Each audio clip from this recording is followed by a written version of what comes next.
You want to say that again, Kerry? Yeah, sure. So once we got our model to a state that we're happy with, happy to start using it, the first thing that we do is we start to consider impact and influence. Now, the way that I do this typically with a group, and you've got a group there, is I'd create a matrix on the wall. On one side it would be impact, and on the other side would be influence. Whichever you want. Typically, impact down the left, and influence across the top. And what I'd normally do is I'd normally scale it high, medium, low on both. So you can imagine high, medium, low down one side, high, medium, low along the top. So you kind of get a 3x3 matrix. Yeah. And what those ratings are, impact is our assessment of how important that variable is to your delivering your mission. Influence is your ability to be able to influence that variable. So typically what I do with a client is we used to have a computer program that took the variables. Well, you can download the variables from Benson into a spreadsheet, and then we'd print them onto sticky labels and stick them on Post-its. Because often we'd have hundreds, we'd have literally an awful lot of these things that we'd be sorting. And then as a group, we'd have those discussions about where each one would go in each of those 9 boxes. Okay. The thing that we're trying to get to ultimately, the things that we're really interested in are the high highs. High impact, highly inside your influence. But there are others around them that can be interesting too. And I think with an organisation like yours, Marc asked at the end of the workshop on Saturday about interest, what things people were interested in. So the other I that I would introduce here, besides impact and influence, is interest. So once I'd done that sorting, I'd have people, I don't know whether I'd have them initial or do something which shows which areas they're also interested in. Of course, if they're things that are low ability to influence, but the other thing we can do when we've got that matrix is the things that are really interesting are any that we've assessed as high impact that are also not high influence. So we can look at those and we can say to ourselves, okay, well, we're saying that these have a big impact on delivering our mission, but actually we're saying also that we don't have much ability to influence. Is there anything that we could influence that would influence those things that we could add into our high box? So you start to explore whether there are any other routes. Now, I don't know how many variables they'll end up being in that category. But essentially, what we're really looking for is high impact, inside your influence, and where the board have got interest in pursuing something. Because if you haven't got any interest in pursuing it, it's not going to happen, is it? So that could narrow things down a lot for you in terms of identifying the variables that you're going to try to leverage, and then look back at them in the model to see what the routes, what the tracks would be, so how they're going to deliver on your strategy. Okay. If there are an awful lot still, and in some cases, the clients that I've worked with have still had a lot of things, a lot of choice at that point. And what I would do at that point, I'd probably do this anyway, even if there were only a few, I would create another smaller model with just the connections between those and your mission.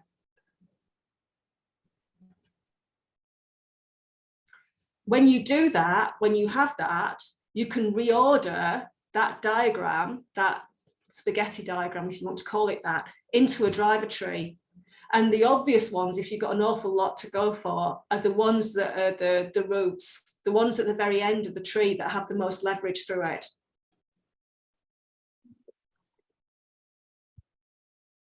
Now, if you're looking to give people extra information on being able to assess impact, sometimes it's quite clear which things you can influence and what you can't. It can be more of a discussion about, well, which ones are going to have the biggest impact. And one of the things that can help with that is knowing the amount of feedback that they control within that model that we have. But at the moment, there, as you've seen, there's a huge amount of impact in that model. So it's kind of relative impact. And I think the most important thing is the discussions that come out about impact. Most of this is about you together agreeing the way you think this system works.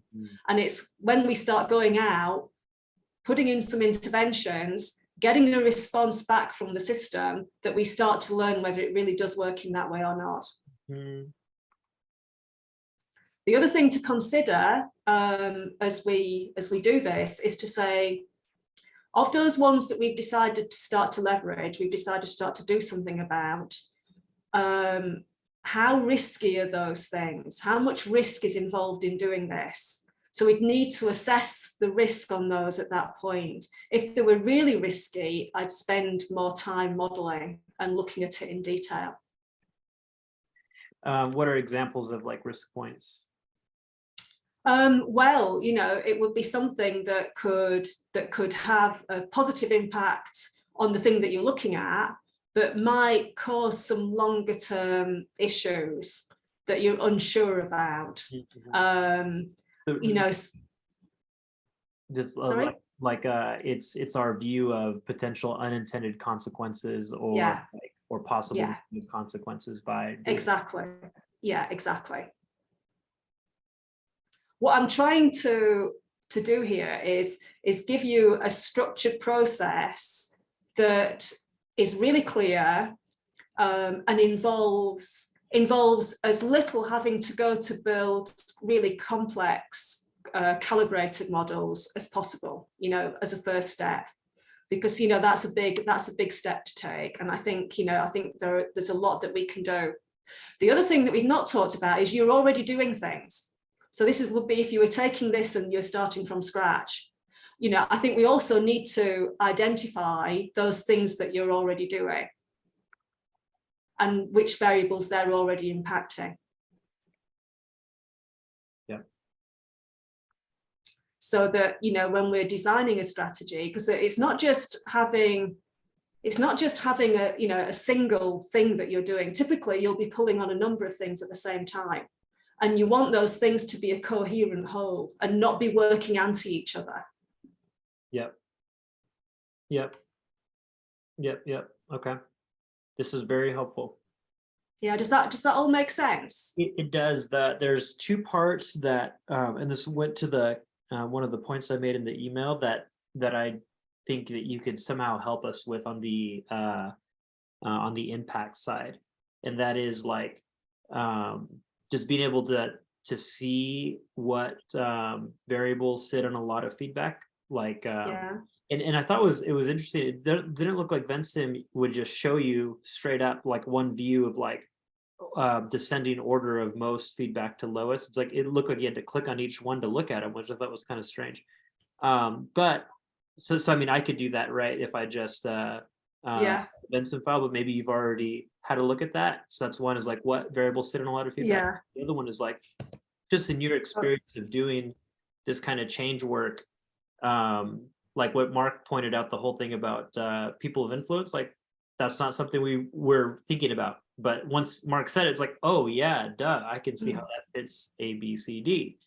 So those things would be helpful, given what you know about what we've shared so far. Yeah. I mean, can you enable screen sharing?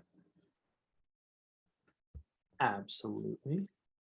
A note for later. I'd like at least the three of us to have a brief session on the system of influence, because my theory is that you guys either are or should or will be influencers. So I'd like to have a little model, causal model of what causes a person to have influence in an organization. And then before we're done, Kerry continue on, but I want to give a little pitch for you on your board meeting, adding a little flavor to this, but I'll shut up. Nice. I like it. Yeah. So you're quite right. Bensim doesn't automatically just go off and generate a report for all variables. I mean, it would be nice if it did. In fact, I think it's probably is possible now in the fully paid up version of it, but in the learning edition, they make it a bit harder for you. And the first thing to know is normally I would look at this, and I've shrunk it to fit the screen, so the writing is really rather small. But forgetting the writing, often what you start to see is what I call hubs, where there seems to be a lot going on. And I mean, there are some hubs in here because it's so noisy. I think it's quite difficult to see them. But I think this one down here, and a hub would be the technical way of finding a hub would be to count the number of relationships that it sits on. So it's just the thing either side. So for example, if I selected morale down here, we can see here that it's got 4 things affecting it directly and 2 going out. So there are six connections.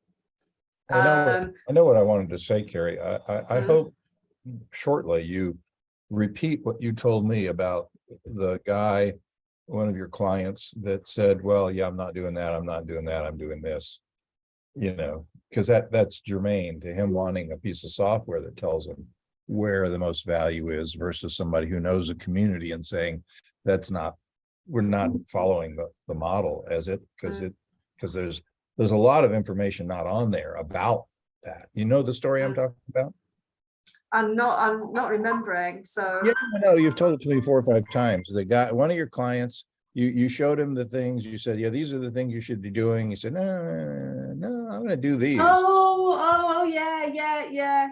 I know what you mean. Yeah. I'll remind me of it. Remind me, it was Kingfisher. So I'll just finish what I was saying, and then I'll go on to that. Compared with this one, where we can see really clearly, it's only got 2. But that doesn't necessarily mean that much. If we go back to morale and just see how much feedback there is. So there we can see there's an awful lot of feedback involving morale. 2010 ways that you can leave morale and go back there, okay? So that's, I had a look around a little bit, and the ones that look like there's a lot going on, I mean, look there, 2,562 on employment. Wow. Yeah. Let's have a look a few others. I mean, crime seems to have quite a lot happening around it. Not nowhere near as much. So it's a kind of a hub. It's got a lot of spokes going in and out of it, but 1,598, which is still an awful lot, but this is all kind of relative. Right. So look at household purchasing power. Yeah, you see, less than employment. Which wow, is, less again, than employment, less than morale. Yeah, interesting. What else have we got? Okay, artistic creative community, 1,130. So again, these are just the kind of indicators. What really matters is what you feel at this point, So, and what it's really interesting, because the discussions that we can end up getting into, typically what a lot of clients say is, oh well, how can we possibly think about what that impact would be? And when they do that, what I do is I pick up one of them and I go, well, actually, thinking about you, I think this goes here, and put it where I think it goes. And they go, no, it doesn't. It doesn't really matter where I put it. Right. I put it somewhere, and then they start arguing about it and discussing where it really does go, after saying that they can't possibly say where it goes. Yeah. Because it's just that often people are very reluctant to make that first judgment. And then once they've made one judgment, once you've got them to do one, they start to be able to put the others relative to it. And the more they've got, the more they get a sense of what these things mean. Because at first, it's not really clear what high, medium, and low mean. Right. So another way of doing that, of facilitating it, is to say, let's look at all of them on here. Now, which do we think has the highest influence and which has the lowest? So we start to create a scale to begin with. We put those in the two boxes, and then people start to put things in between. So they start to say, well, that's similar to that. This one feels like it's here, and so on. Yeah. And the other thing I'll do as well, if I've used high, medium, and low, is if there are, what they tend to do is they tend to do the cop out and say everything's medium. Yeah. That's another thing that they'll do. So they don't have to stick their neck out and say, this is really important and this doesn't really affect anything. If they do that, I make them reorganize the mediums and say, there is no medium bracket now. Everything's either high or low. Nice. Where are you going to put them? So this is all different facilitation techniques for getting people to make those judgments. Yeah. And then when they've done that, it's not that it's fixed. They can have a look at it and think, does that really sit with us? How does that feel? Yeah.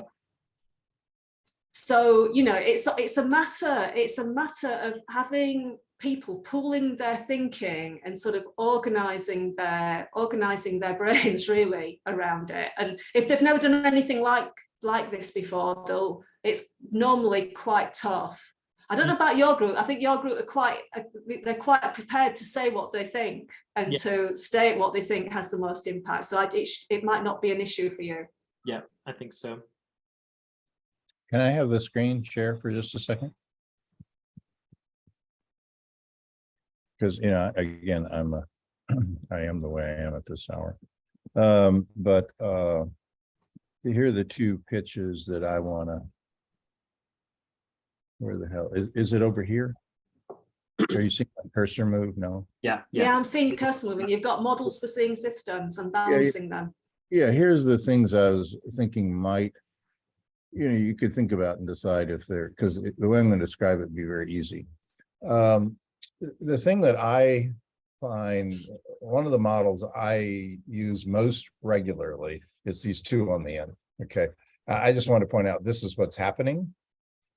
This feedback, and you're using this to have the cave drawing. So that idea of having something on the wall, and this is a model in Vincent. Okay, that's what this refers to. Yeah. And then you put something here so that you keep having conversations, because this is where all the motivation comes from. Yeah. Okay.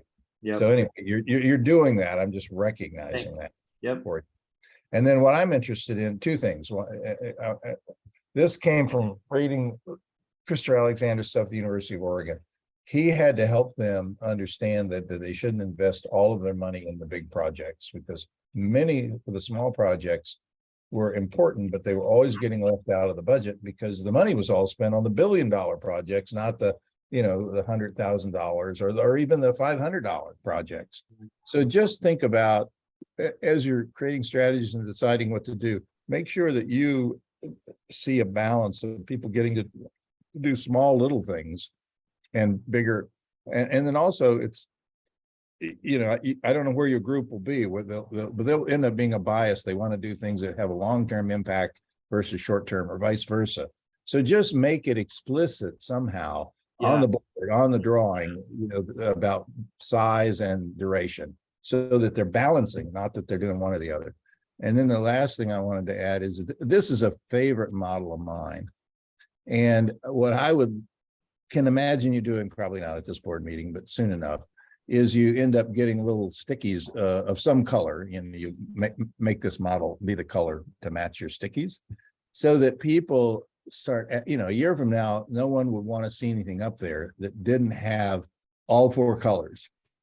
Like a lot of times people of businesses, it's all black, Yeah, and I think you could, and truth, this in some models it says science or truth. For me, the only truth I care about is ecology, and by ecology I mean, how does a whole system work, right? I don't just mean ecology like, yeah. So and ethics usually gets left out. I don't think it would get left out, or beauty gets left out. And for me, beauty is everything. In other words, if you're focused on beauty, the other three can be born in a generative way. If you start here, this becomes just what you can get away with legally. This becomes whatever shit you can sell. Mm-hmm. And this becomes technology that you can use to make shit. Yeah. Anyway, so that I would love to see you once you get familiar, and we can have other conversations. This would be an experiment I've wanted. I'd like someone else in the real world doing what I do. I always am going in and saying, what's the balance of these four things? And I think you have access to this drawing. Mm-hmm. Yep. Yep. Yeah. Yeah. I'll shut up now. Okay, well, thank you for that. I'd like to at some point see it in action. Like, is that like an assessment of a thing we're working on, and then Yeah, I do it. Kerry's got the right, it becomes more clear to me because we get to interact with you that not only has Kerry always been right, but Kerry's approach is the best starting point. And then all the rest of them, to the extent that they get, elucidated, come later. So I would see, once you've done what she was describing and you've sort of settled on a few projects, you don't want to be doing this to every goddamn thing on the model, right? A little sticky. No. Yeah, I was thinking projects. Yeah. Yeah, you want to say when you get to you're really trying to select a project, you'd want to do this before you did the project, so that you did it in such a way that you were making sure it was beautiful. That's Christopher Alexander's main thing. It's more alive, is it more beautiful? And then I think you guys would want to make sure that it's ethical. And those are conversations that are sometimes difficult. Mm-hmm. But the left side is the people side, and the right side is the mechanics. Okay. So Mark asked me to tell that story, the Kingfisher story. So this is was a very big chain of retail outlets in the UK. And we built a fully calibrated system dynamics model of a store, of one of their big stores. And essentially they were trying all sorts of different interventions in these stores to try to improve the store performance. So it went right through to financials, the simulation. And the story that I've told Mark a lot of times is of sitting there in the FD's office with him, playing with this model and simulating things. And there'd be things coming out of it that looked amazing. Really, really good financial results going forward. And he'd look at them and he'd go, and throw it in the bin. And then they paid a hell of a lot of money for this model. And then others that came out looking barely viable, just rippling along the bottom, he'd go, I think I could make that work, and put it down, not put it in the bin. And I said to him, this is crazy. You seem to be, you paid all this money for this work and you're ignoring everything that the model is telling you to do. And he said, no, I'm not. He said, I'm taking it into account. He said, but your model doesn't know my people. And he said, I know that if I change my teams in these stores, that I can achieve a completely different response from what I'm putting in here as in terms of the way it is now. And I was like, oh, this is interesting. This is really interesting for me. That was the point, I think I told Mark, where afterwards I very rarely built a fully calibrated model, because I realized that there was something that was much more valuable that was held in people's heads. And that when they pulled it, I could lead them to a place where they'd feel much more empowered to act in their system than they did when they were looking at the outputs of what could look like a black box model. Mm-hmm. Mm-hmm. Yeah. So a lot of the things that I've been talking about with you, of having a causal loop diagram, then doing impact influence, in your case, interest, looking at existing initiatives, reorganizing that, is a way of having people have the conversation so that they build the commitment and they build a shared understanding together so that they will go out and act. But it all really started from that, because before that, nearly every model that I built had been a computerized model of that organization's business. Mm-hmm. That then a lot of it was kind of, the judgments were in there, but they were ultimately lost to other people. Yeah.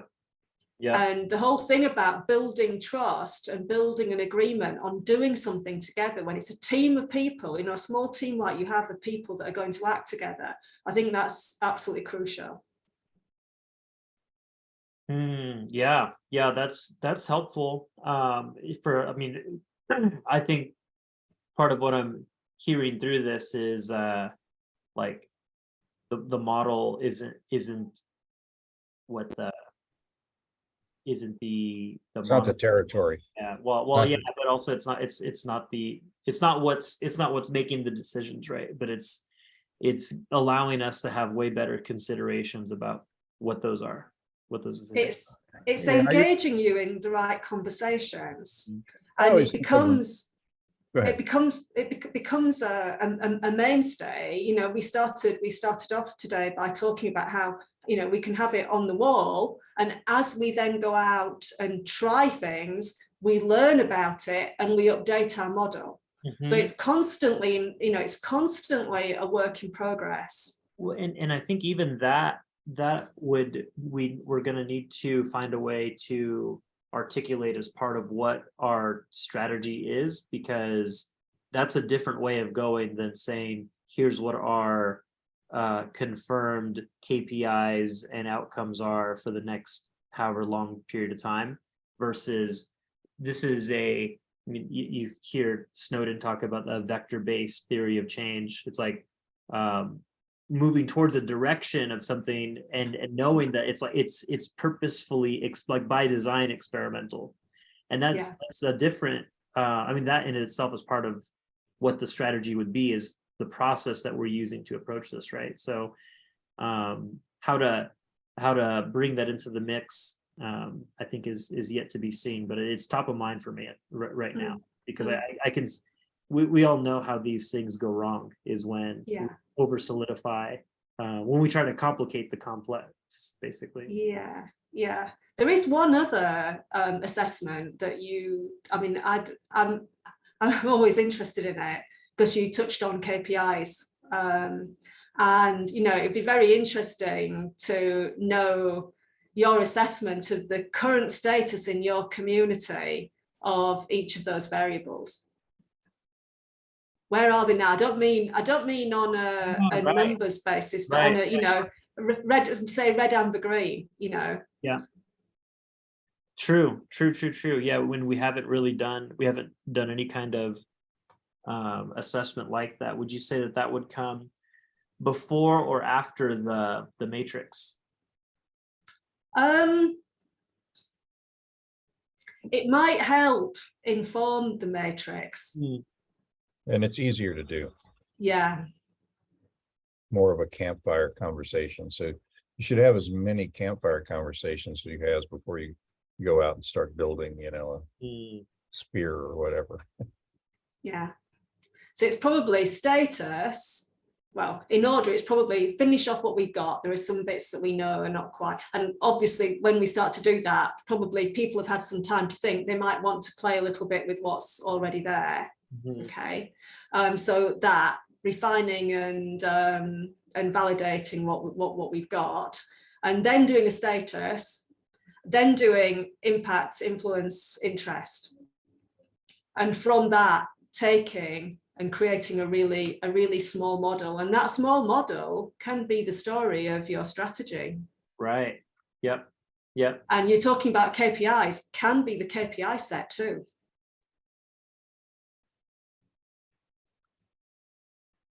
Yeah, just knowing that those KPIs might need to change as time goes on, depending on what they are, even. Yeah.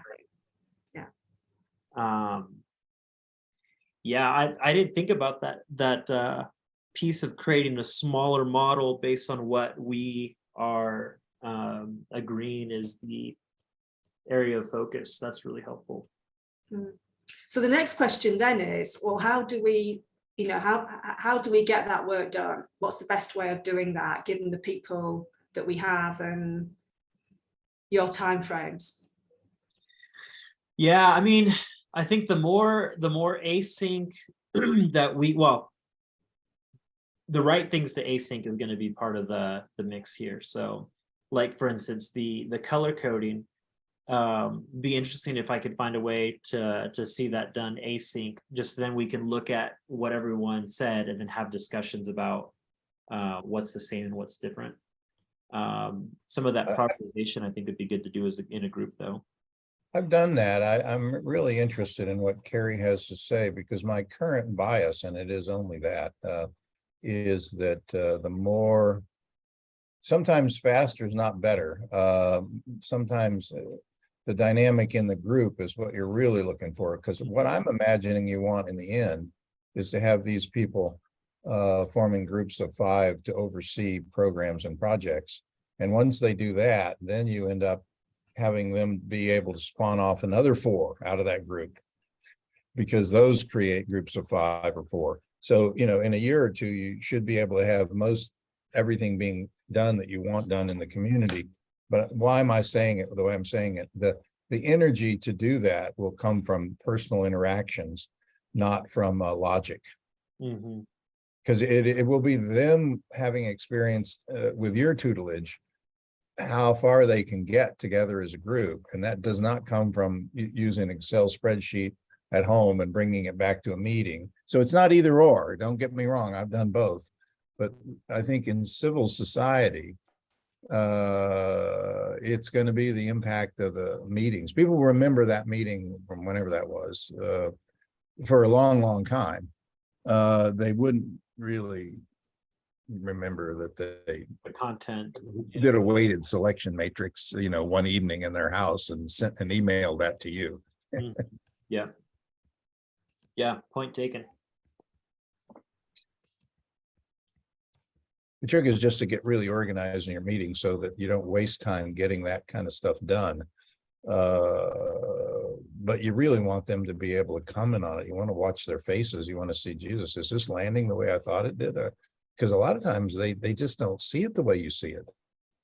And you can't know that, you know, if they're working at home. Yeah. I don't mean they don't see the outcome. They don't see the purpose the way you do. I'm thinking that we use the board meeting to do some work, but then to outline really to like solidify when can we meet on a more regular basis until we feel like we're in a good place. Because once a month won't cut it. It's probably like if we can find a time that we can meet once a week in person as much as possible to do this work. So and I'm always pushing a little further than I should. I'd love to have you be thinking about how you could have 2 meetings in the same chunk of time, where the first meeting, probably could be either way, is the board meeting, and be heading for the point that some people, maybe everyone, stays around and they break up into groups around the things you're going to select. So you get away from the idea, because what I want to see happen within a year is that 2 board members own a program and they go get 3 people from the community.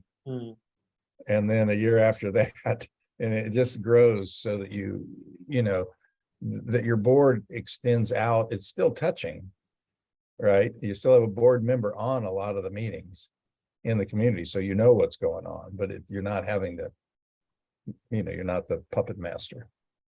Anyway, I'll shut up. Yeah. Yeah.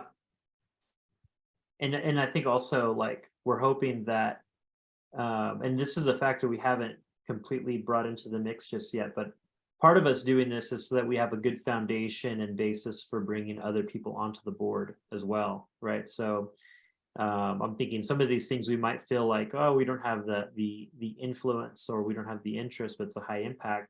It might cause for something to start thinking, well, you know, are there other people we want to bring into the team that can start to address these things?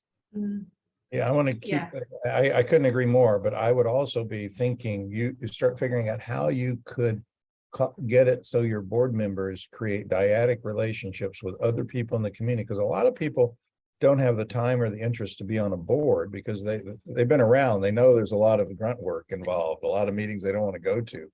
But for the influential people, you'd sure like to have them have almost a permanent dyadic relationship with a board member. So they're getting the information they need and they're doing them. And, you know, you can call them subcommittees, but I wouldn't even do that. I just, Well, you know, we have a friend of the board. Yeah, I mean, we have like sociocracy is like a general governance model that we've all been trained in. Interesting to note that we implemented it, we used it, we broke it up into circles. Each board member had their own circle, and then it's like board members didn't continue to have the like there was no like point of emphasis for each board member to continue it forward. It was like it kind of started and then it fizzled, and then Yeah. Well, I think you didn't do this stuff you're doing now. Well, I think if you follow, if Kerry, you know, influences the group enough, I think you'll end up being passionate about the things that get left, and people will be fighting to be on a subcommittee because it's something they care about. And you go, well, no, we got more of that one. So we'll see. Yeah. Time will tell. Yep. Sequence, you might have gotten the technology, the sociocracy going before you had the passion. Mm-hmm. Yeah, well, it was, and yeah, well, I've done that. I'll just save these stories for another time. Yeah. I always get the technology wrong and bring it in, and it's years before people are ready for it. So I make that mistake all the time. Yeah, so I think, you know, I think this is going to be the difficult bit, the how it gets done, you know, and which bits, you know, in an ideal world, it's always really good if everybody's together and they can talk about things and make the judgments together. But maybe there are some ways we could shortcut that. I mean, on the status thing, perhaps, you know, in the board, you said you'd maybe, I don't know, have 30 minutes or something, maybe together you could pick some variables and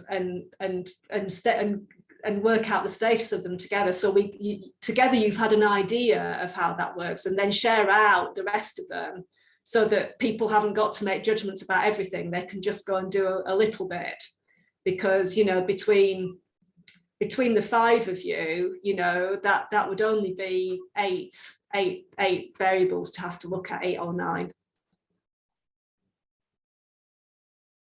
It just depends, really, you know. But I say, you know, in an ideal world, in a perfect world, the discussions would be had together, and you'd make all these ratings together. Yeah. Well, I think things are sticky. They're generally sticky at first, and it can take a bit of time for the first few when you introduce this. But once people get into it, you know, the impact influence thing can go really quick. Mm-hmm. It just depends, you know, how much disagreement there is. So I don't, you know, and you don't know that until you start to do it. Yeah. Yep. But you can imagine, again, having that on the wall at Leo's, you know, on a big flip with the matrix, and things can be the things on post-its, so you can move them around. Yep. I could also see it being on Miro, but I don't know. I have a, you know. Yeah, I know. I think just the physicality for this group is better. Do you have any because like what I'm picturing is when we have the board meeting, I'd like to like show a map of the process that we're going to go through based on like what we're talking about here. And so I can put that together. I was just wondering if you had anything already that you have that like is some kind of, here's the process.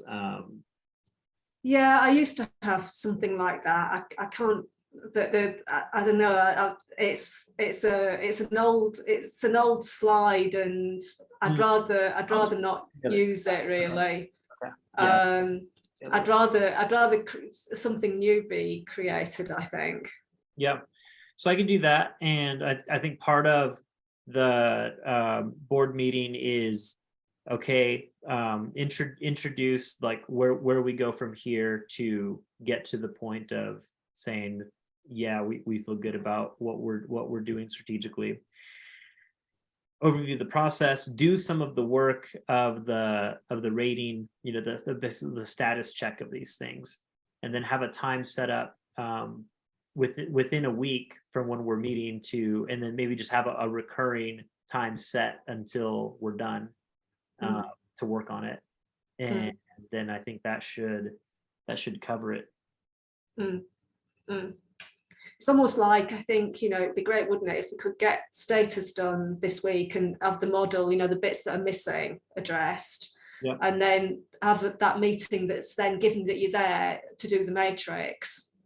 And then, there's not that much work from the matrix for you to start having a strategy. So that could be encouraging, knowing that. Yeah, to go back to my point about time and scale, say you did housing, and say, I'm not saying you do these particular things, but Habitat for Humanity is a kind of thing that can get a house built in a reasonable period of time. Whereas getting the laws and the stuff going, or creating a new organization like a land trust might take years. But you would want them on the map, and you'd want people not to be feeling bad because one takes years, and not thinking that they can't do something now while they're waiting for the other one. I mean, it's, right. Back to the duration piece. Yep. And balancing them. I mean, I added to my model, the models, balancing the big and the small, balancing the now and the then. And I literally do mean balancing, as in what Kerry's up to.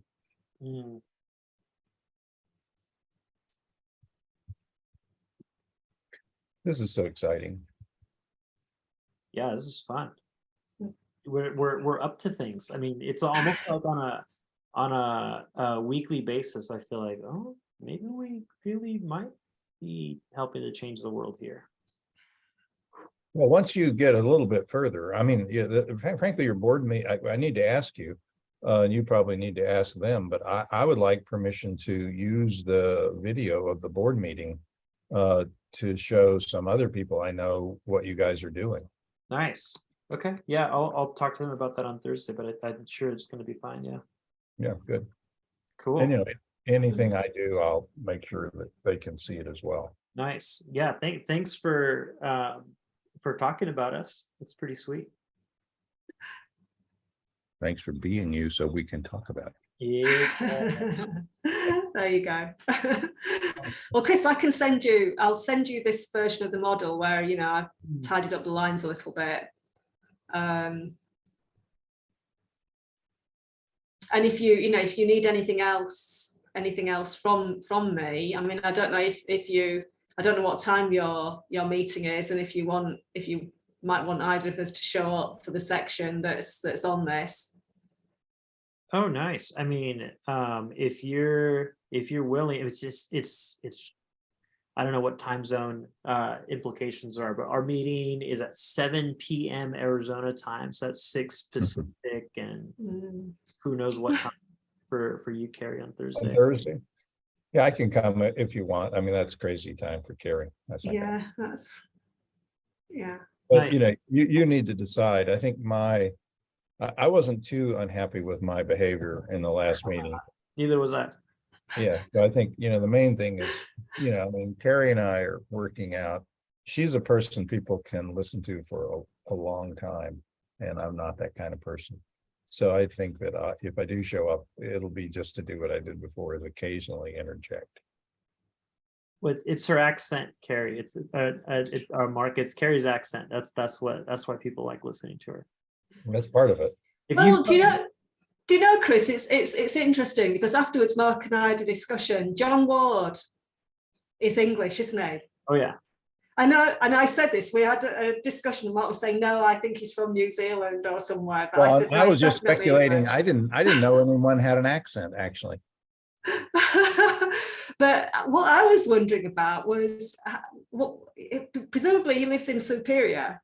How did he get from Cambridge to Superior? Yeah, you'll have to ask him that story yourself. But he lives in Tempe, which is what about 50. He's like a 50-minute drive west. Wow. Right. How big is Tempe? I mean, is Leo's going to spread to Tempe? Is my question. I don't mean Leo's per se, but this approach. Okay, well, there's I don't know about Tempe, but we're doing some stuff with a guy out in Michigan who has a community center called The Fledge. Mhm. And they are like, it's amazing what they're up to. And they just love what we're doing here. We've had 2 community members, myself and one other, go over there. So we're already having this interesting exchange. And then it was funny when I was in the last Pioneers session, there was some people talking about ISO 5000 stuff, and I know that like that's where his background comes from. He was doing all this stuff, and then he like wanted to make the world better. And anyway, there's a whole story there, but I do think that there's some prime opportunities for spreading, not just in the West Valley. And there are some opportunities coming up with that too, with some other people that we're working with. But before It occurs to me, having watched your board, it occurs to me you could invite visitors from other communities in the Sonora to just come and sit in, because I think it's, again, I've never been there before, and I know you had some concerns, but pretty cool group, if you ask me. Happy to hear. Yeah, thanks for that. It was nice to hear that you guys were pleased with the folks that you met, because they definitely liked you. What I'm showing you right now this is me trying just a little pass at saying, okay, based on what we're doing now already, plus a little bit of like what I was hearing from the session that we just did together. What are the things? And so this is premature, and I'm like knowing that it is, right, but it's just seeing how it would start to fit in.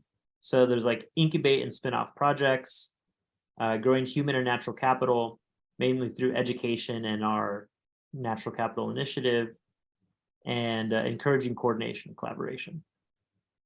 And so it's interesting in doing that, just starting to put that there, how some of these things start to like fit into each section pretty nicely, and then they all start to play with each other pretty well.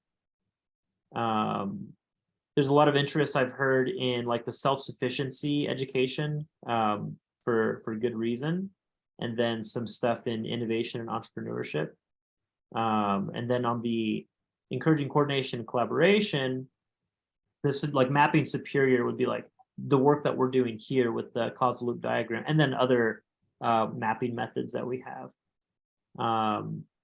Supporting initiatives that pay for pro-social work. We have a program that we're testing right now. It's Hungry for Work. I think I might have told you about like working with people who are either homeless or insecure, who need money, and we're putting them to work in some elderly people's yards to do weed eating and stuff, and then we're paying them for it. Sometimes we're just helping with the exchange. Old people get their Social Security, they're ready to pay for the work, or we can subsidize it with some like donations. But yeah, so it's just one example of like what some pro-local work might be, but this is open on purpose for a lot of other things. So then when I did, and then of course Leo's is part of this encouraging of coordination collaboration. So then I just took this and said, okay, let's just see what it looks like, getting a little funky here by putting Miro sticky notes on the thing. But I just wanted to see like, where do things start to fit? The stuff in white is stuff that we don't really have going at this time. Say again, what is it you don't have going? Like we don't really like this supported initiatives pay for process. Like we're barely doing this, so it's not really something I'd call like a real thing at this point. Same thing with the land trust, and anything in white like this is like is very early days or doesn't yet exist. And then anything with the color has a little bit more legs to it.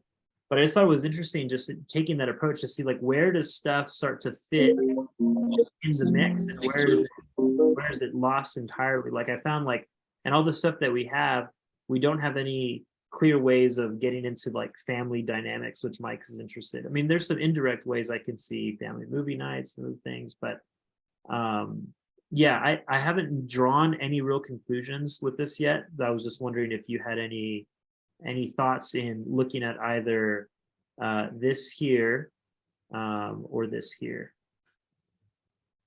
Could you send the link to that so that we could see it? Yeah. Yeah. Okay. I like this. This is the kind of stuff I always find myself doing, and it's nice to see someone else with the same excesses, obsessions. Yeah, So it's great. Support group, Mark.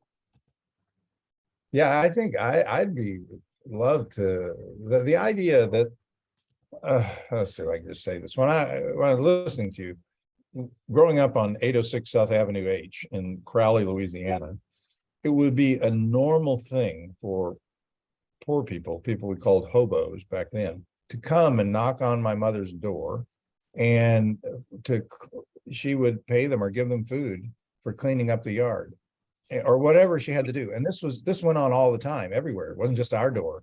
And I think they had some marks they put on the sidewalk, so they had kind of a system for knowing who would help. But we have some pretty good technology, Patreon and things like that.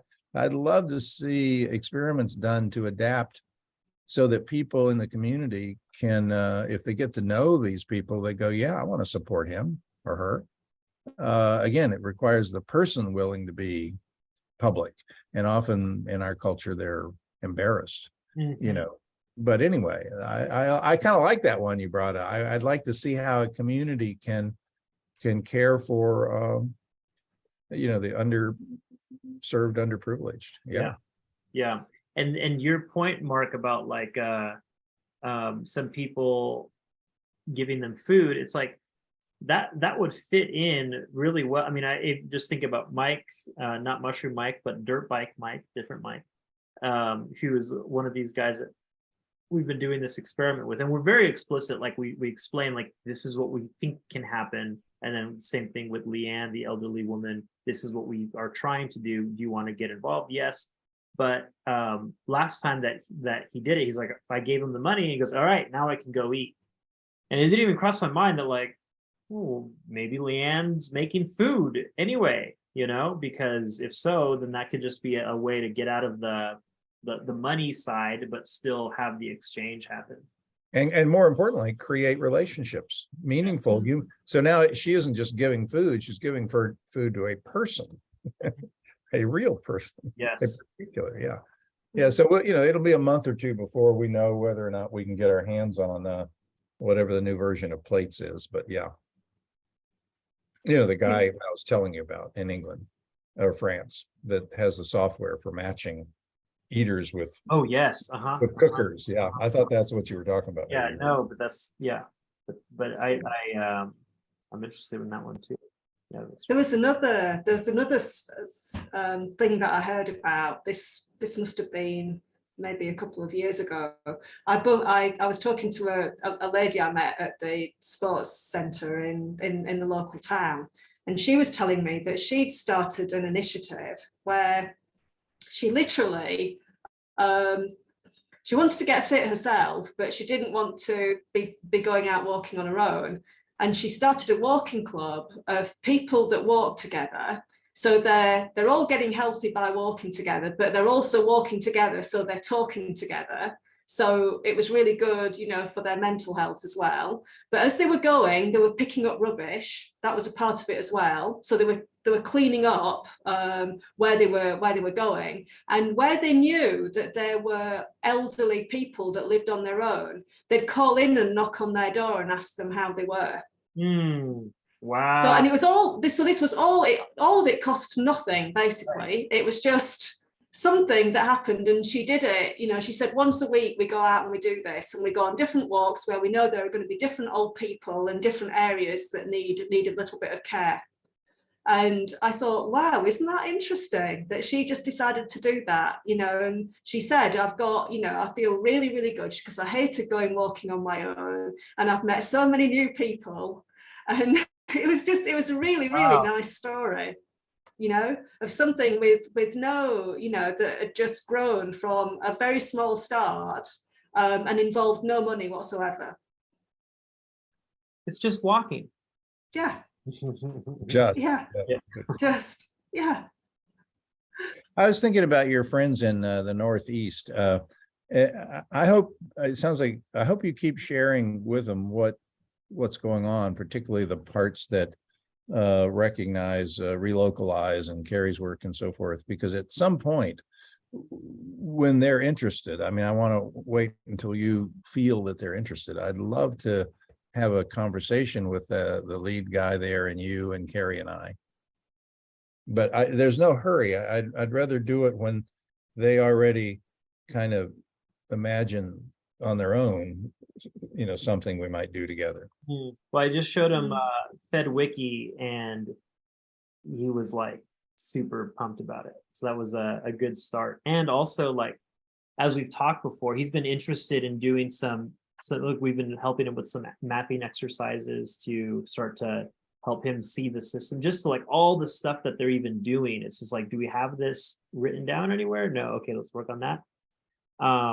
And when I started asking him, I didn't use the term methods, but there's a lot of methods that are being used. Like, I asked, like, what kind of capabilities do you see as critical in the work that you're doing? And then he was like, mentioned all kinds of things. And like, the one that really stuck out was de-escalation as like one of these capabilities, just as an example of one of these capabilities that, like, if I didn't like ask him in a certain way, then that's there. It's such a major part of what's happening, but it's sort of implicit and not really brought out. But I mean, I'm thinking about methods that we want to have open source and available when we're doing community work. He's got a lot of them. And I'd love to help get them started in putting that in the FedWiki.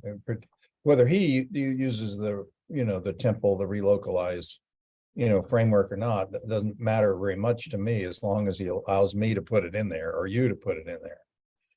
And if you're clever, you'll get $250 off of your bill by teaching him and letting Kerry watch. Right. The other thing I'd wondered about on that, Chris, the digital campfire group that you organise. I wondered, whether they're involved in this sort of work as well. Let's see.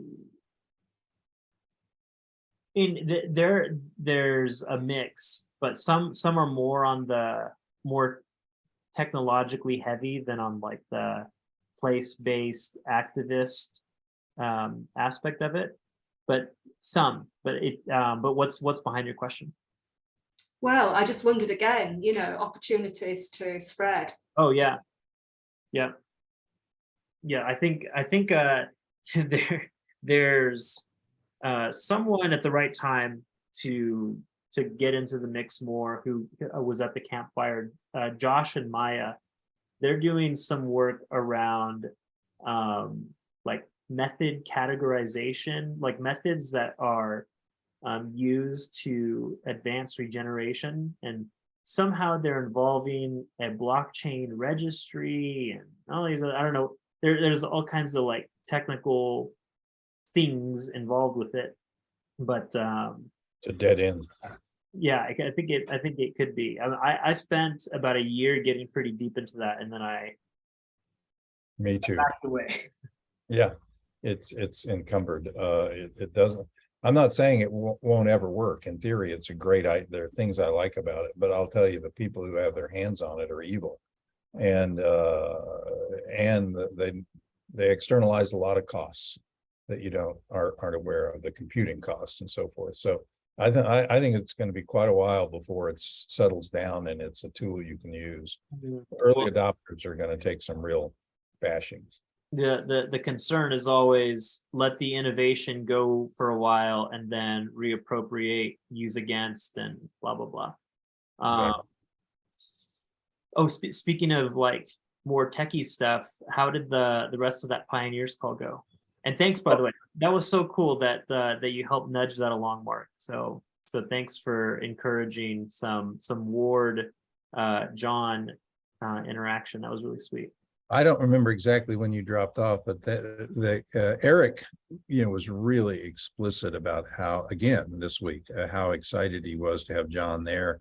and basically, told Johnny he would do whatever he could to help him because he thinks it's important. So I think, and John in turn made a public declaration about how committed he is to this. Then it went down the path, and again, I nudged this, so I don't know if it was a good thing or a bad thing, but one thing that the community needs is for the FedWiki to work better on phones and iPads. And, these guys are aware of it. They're just not that excited about working with those tools. And they're more programmers than so there was a long discussion that everyone got involved in, particularly Paul, who's really a genius, the guy. You never see his face, the green. Oh, yeah. There was a lot of discussion about basically phones, iPhones, and whatever Google's phone is called, operating system. But yeah, so I think that he may be interested in helping that, because I think a little bit of help would go a long ways there. Just making it so you can move the screens. I have to turn it horizontal to grab the next screen. I don't really care about being able to only look at one pane at a time, as long as you give me a way to navigate to the next one, and I think those are things that are sort of the way the group would work. They would help. So anyway, he'll do whatever he wants. It seems to me that he's quite happy being there. So that's a good choice on your part. Right on. Yeah, that's exciting. Yeah, I really should put this in the white color too, but I think I put in green because I was so excited, which is like, and I don't know if we call this something else, but I can see a lot of help with some of the Arduino stuff that we want to do with our pumps and everything else. Were you there when that conversation went down that path? Yeah, for part of it. Yeah, yeah. And apparently Ward's all into that stuff too. So. Oh my God. So that's cool. He's got his bike wired up, his entire house. It's crazy. And his son apparently keeps buying these. Were you there when he was telling about buying them in China? And they're, they do a batch and then you can't order again, because they don't make them anymore.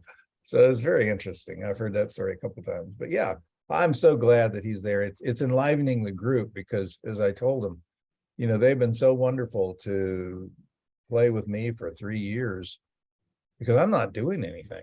My goal was always to get ready to help people like you. And so they've done that on faith. Okay. And now they're seeing you and they go, oh shit, this crap Mark's been saying, he's not joking. He is getting other people to use these tools that they've been building for me so I could give them to you. So it really nice. Complete the loop.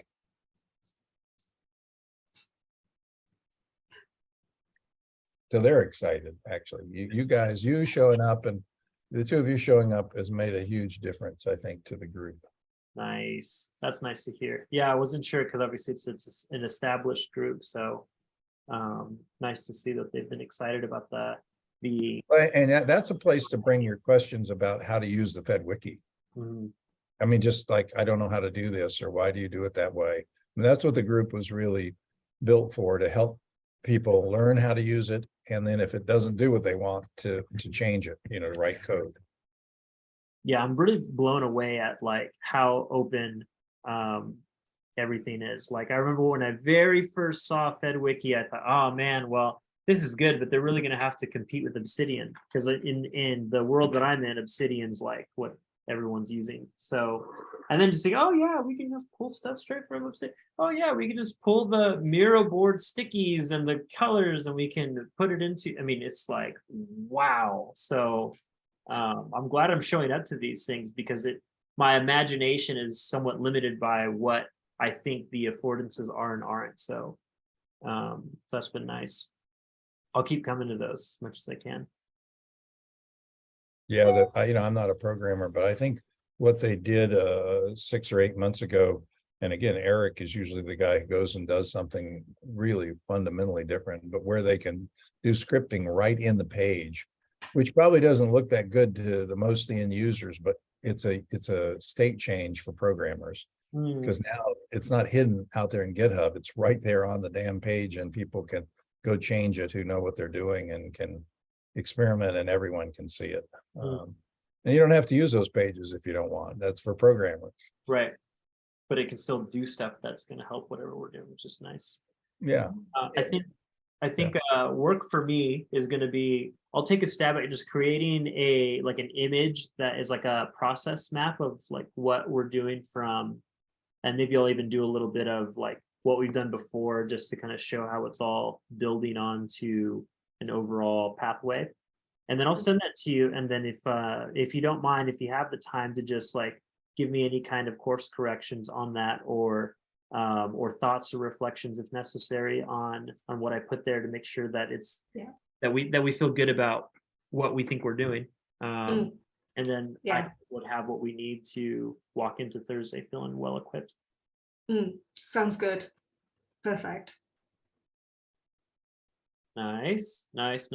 Thank you for your time and your care. I mean, is there anything else that on this particular call that we want to discuss or explore? I'm just grateful for the fact that this isn't a hit it and quit it kind of thing. You know, it's not like we did the thing and then we're saying, all right, thanks, bye, Kerry, bye, Marc. It's like it's been so nice to really be building a relationship with both of you that is like, it's grounded in so much. Like there's just like a bunch that this is grounded in that's meaningful. Well, we're here for the long term. You know, this isn't just about creating a map and leaving you on your own. You know, it's the whole cycle. I don't think you quite believe me yet, but the way we go to the next community is through you, not through us. This is the root of a very large global tree. I feel it, and I feel it more as time goes on, and like the excitement has only grown. So I have to start muting myself because I start, getting too excited. Can I ask about? I remember you sharing CoNest. Is that your initiative?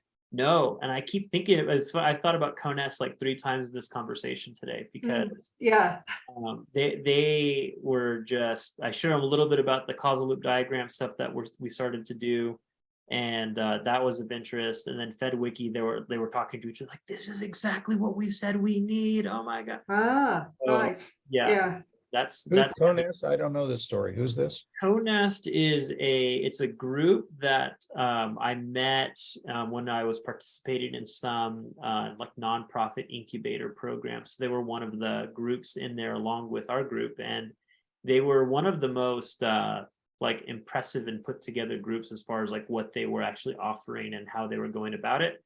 They're doing stuff around the food system. They're trying to reduce food mileage, and it's all about convening conversations with people who are interested in doing something to transform the food system within Arizona.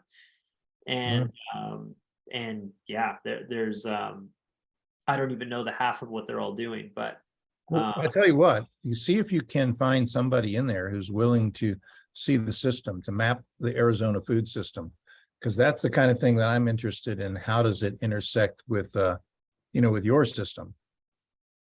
Because one of the things that, I don't think I've ever really bothered you with it, but one of the big things I've been working on for a few years is creating diagrams from grassroots, from, Leo's essentially all the way up to the UN. And so to be able to work with something that plays across a state would be of a lot of interest to me. Yeah, well, I guess she's the founder of CoNest, is who I've been speaking with, and I think her and her other colleague that I was speaking with would love to do that. So maybe this is where we start to expand geometrically a little bit.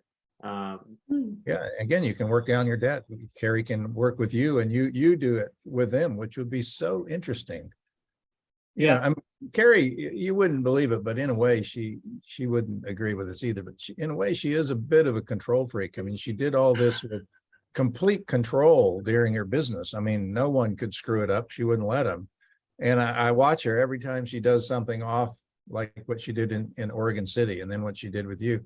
she's starting to go, oh shit, I have enough control. If I pick the right people, it works out great. So I can see her loosening up. Not that there was anything wrong. I mean, she succeeded. I was a control freak in business too. I mean, people's lives and millions of dollars were on the line. It's going to go my way or you're hitting the road. Well, that's not civil society. Well, I mean, I think that's something that we could bring about in the short term. Cool. That'd be exciting. Again, I'm volunteering you, Kerry. So Yeah. That's Well, all right. You brought up CONEST, so you might be a Yeah, I did, didn't I? Yeah. There's just one other thing that just crossed my mind, and that is the other board member that wasn't there for the retreat. How are we going to bring him on board? Well, in a way, I think this is just a sense, which is that doing the work of the status work, and then priorities, or just like the matrix of impact and impact, and what's the other one? Influence, and then interest. I think all of that is helpful to just get him involved in straight away versus doing much catch up, because it's going to sound like a bunch of words and talking. Why don't I will upload the video of the meeting to. Oh, nice. I'll put it on Vimeo private, where if you have the URL, you can go see it. And you can offer that to him at the board meeting. I mean, I wouldn't do it ahead of time, but if he gets interested, you could say, you can go see the work we did. And it won't be edited or anything. It'll just be the way it is. Yeah. Cool. That'd be good. Yeah, I think that's enough. We just get him in the mix that way versus doing as much catch up. And then Mark, with that link, we can say, and if you after this, given this, if you want to actually look into it, here it is. Yeah. Good. Cool. Excellent. Okay, so we've got a plan. Yeah, we got a plan, but we don't have the full plan for me on the CONEST side. I think what I can do is next time that I'm speaking with them, I can talk more about the causal loop diagram, what we're doing with it, how we're using it to form our strategy, and even if I have that process map that I eventually put together, I can share that with her as well. Say, here's what, is this something that you would find valuable and are interested in doing? And then if the answer is yes, then what? Let's meet. Cool.